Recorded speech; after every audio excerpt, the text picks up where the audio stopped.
Hi everyone, welcome to another episode of What Would Bigfan Do? I'm your host Bigfan. So today I'm going to show you guys probably one of my favorite games. It was essentially a macro game, potentially my best macro game I've ever played. The map itself is a brand new map, so I'll show you guys the map features in the beginning and then we'll go fast and slow depending on what's going on. So this is an older map. It's a map called Roadrunner. It's a very famous map for the action game. I would probably say it's one of the maps that really brought him to the forefront. At least we got to see his Defiler control late game against Flash. It's a 40-minute game. I definitely recommend you guys watch the VODs on YouTube. Very amazing game. I've watched it probably at least twice, if not 3 times or more.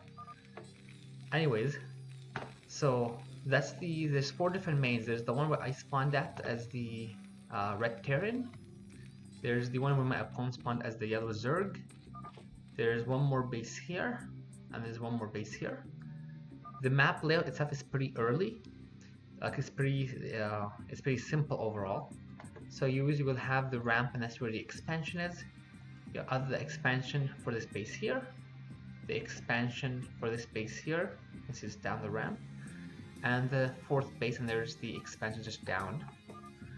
Other than that, you do have the potential 3rd bases with a big ramp here, and you have the gas, and the same thing here, here, and here.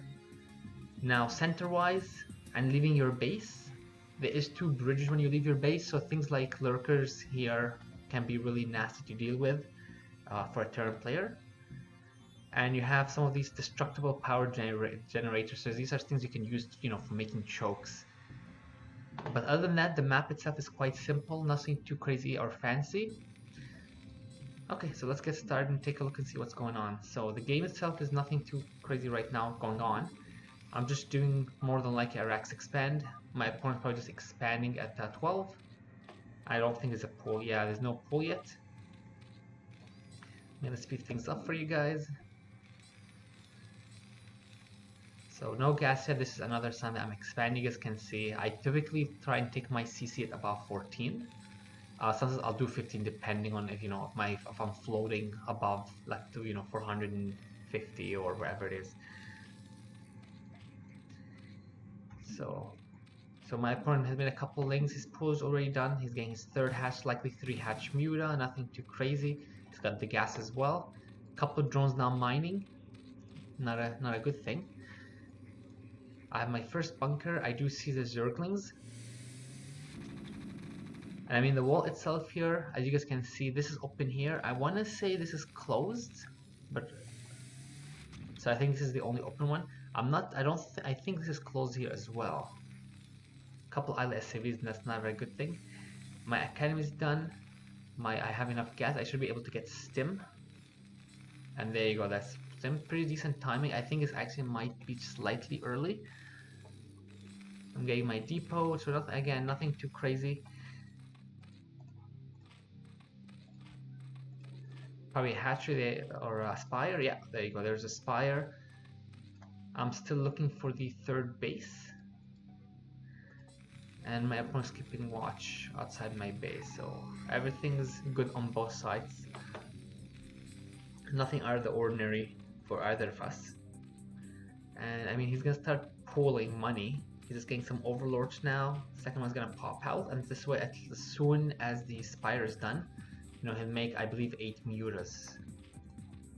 Or 7 to 8, and then he'll add on another 1 or 2 to be. It kind of depends on just, you guys can see, like, he's floating, he made another one, he's made another one, kind of depends.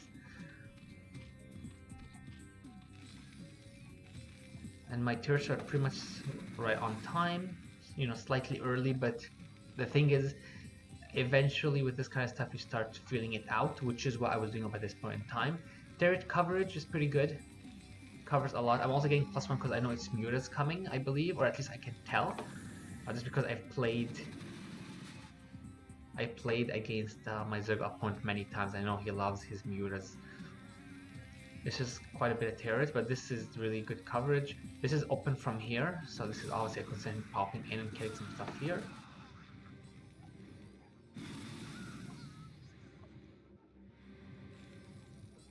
Okay, not too bad.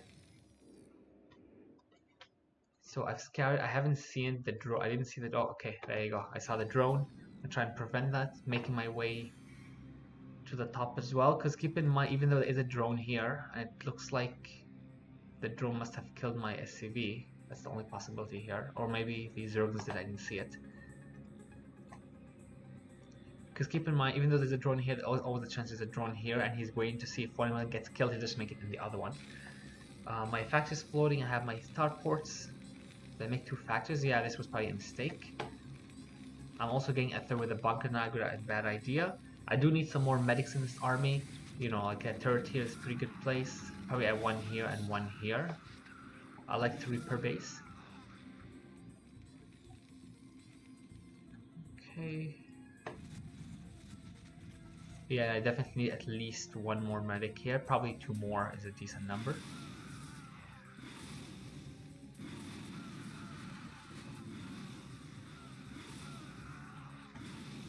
So a little sloppy on my part. My opponent is doing pretty well with his control as well, just, you know, picking off things here and there.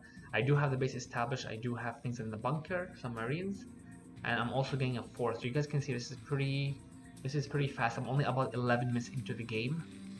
Macro-wise, I seem to be doing pretty well. I'm not really floating much.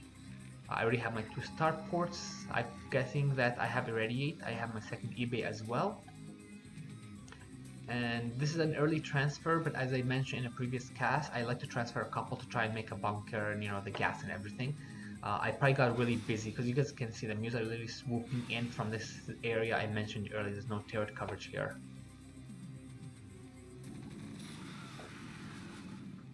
On the other hand, my opponent already has his hive.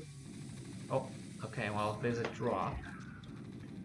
Completely forgot about this one. So you guys can see I'm targeting the defiler mount. That's always my first priority, to delay his defiler tech. I'm also targeting his Evo, and I'm gonna kill it before it finishes. The +1 armor, yes, just barely in the nick of time, but his +1 attack is still on the way. I don't believe he lost much drones. He had a pretty decent pull. On the other hand, if you guys can look at, you know, my supply, look at my money and everything, I have a pretty decently sized army. Even though I'm not mining, I should have a couple more workers here. You know, I would say I have a better eco at this point in time. There's not much here. A couple more drones, which is nice. He is also getting his 4th. So I mean, in this case, I'm basically aggressively expanding in the game. I still also have my 2 dropships, which is great. My vessels, it radiates. No, this is vessel energy, something that I started to do at this point in time because I get an extra irradiate with 50 more energy. And I'm just getting more armor upgrades. So you guys can see, aside from the drop and maybe some of the earlier stuff, I was pretty passive. My goal this game was just put on a bit of pressure, expand as much as I can, go up on bases, you know, macro wise. He is going for an attack on here. I do see it though. I do have some some science vessels ready. I do get the defiler, which is the biggest thing, because I mean at this point in time I can just bust these 2 once the swarm is gone, and you guys can kind of see he's trying to inch closer, see if he can do something for the bunker, but this is really well defended. He's not going to break this anytime soon.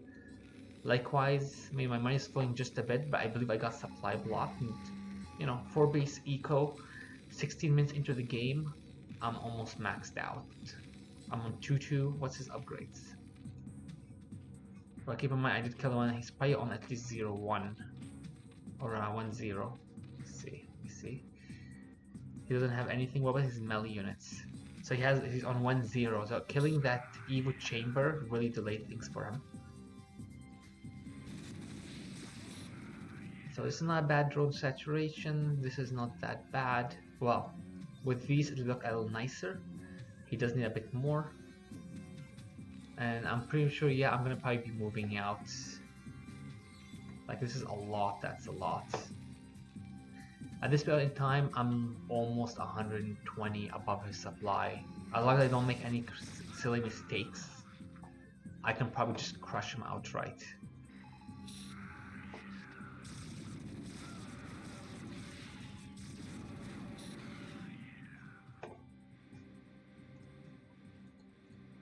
So this is a nice place for the mules to intercept drops. I personally prefer maybe somewhere here.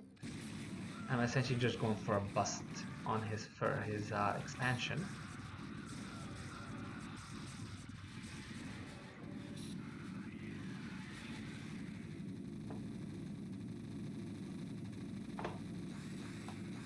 I do have a couple of marines here just to kind of intercept whoever comes this way. I'm still on 2-2, right? 3-3. Okay, so this was about a 19-minute game. The reason I like this game is a couple of things. If you guys saw, my expansion pattern was pretty aggressive. Typically, expanding aggressively in TVZ is possible. You do have to have a lot of defense though. You still have to be ready, which is why, you know what, I had units around the map at one point, you know, looking at things. The drop itself did a lot of damage as well. Taking out the Defiler Mound, stopping the +1 defense, the armor, that was pretty big. Definitely helped me big time, especially seeing as I was on 2-2 and almost probably on 3-3, right? Yeah, almost on 3-3. Plus, I even got physics lab, so I was going to transition into battle cruisers, depending on how the attack went. But essentially, with the drop disrupting his eco, and the fact that I expand aggressively, he was not able to keep up with it. I mean, this is pretty nice saturation. This is pretty decent saturation. This is pretty good saturation. You guys can see there's quite a bit of workers here just finished mining. I believe by the time at the end of this game I had around 70 workers, maybe 65 or so, and I had about 50 or so when I was taking this base here. And I kept making workers throughout the whole game just because I realized that, that's one of my goals. But the reason I like this game is I feel that from a macro perspective, it was probably one of my best. I kept my money low, even though I did have a 4-base eco. I maxed out pretty early, I believe it around 16.5 minutes. And it's not like I was just mostly staying in my base. I did do a couple of move outs, I did do the drop. There was a couple of things going on. I got my upgrades. My times were pretty decent overall. So there were still things I could do better. There is always things I could do better, but this was the kind of game that it's rare for me to play, but it still is possible even for a low-level player like myself. So let me know what you guys think in the comments. Feedback is always appreciated. If there's something you like in the cast, something that you don't like, something that I couldn't do better, that's always appreciated because I do want to improve the series. I do want to give you guys what you want as well. Thanks for watching, guys, and thanks again.